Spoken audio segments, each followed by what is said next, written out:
क्या N B से अलग होकर आर के साथ जादू बिखेर पाएंगे? जी हाँ, यही गणित इन दिनों बिहार की कुढ़नी विधानसभा सीट पर हो रहे उपचुनाव को लेकर लोगों में चर्चा बनी हुई है। यहाँ एन का मतलब नीतीश से है और बी उनके पुराने सहयोगी बीजेपी और आर मौजूदा साथी आरजेडी से है। कुढ़नी विधानसभा उपचुनाव में मुकाबला बेहद दिलचस्प और कांटे का माना जा रहा है।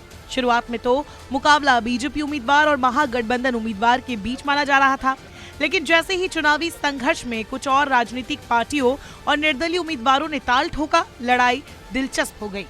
बाजी कौन मारेगा, यह आज पूरे दावे से कोई नहीं कर सकता है।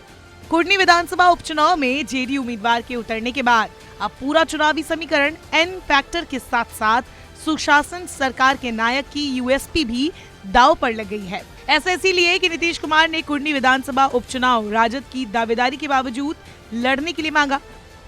दरअसल यहां से आरजेडी के अनिल सहनी ने 2020 के विधानसभा चुनाव में जीत दर्ज कराया था।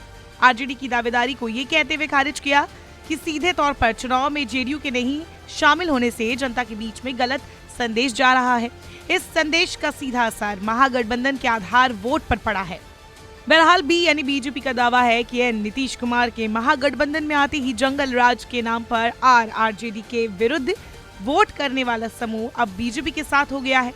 इसकी थोड़ी झलक मोकामा में दिखी भी। वहीं कुढ़नी में महागठबंधन के कोर वोटर मुस्लिम वोटर में भी सेंध लगाने के लिए एआईएमआईएम ने अपने उम्मीदवार गुलाम मुर्तजा अंसारी को उतारकर मुकाबला दिलचस्प बना दिया है।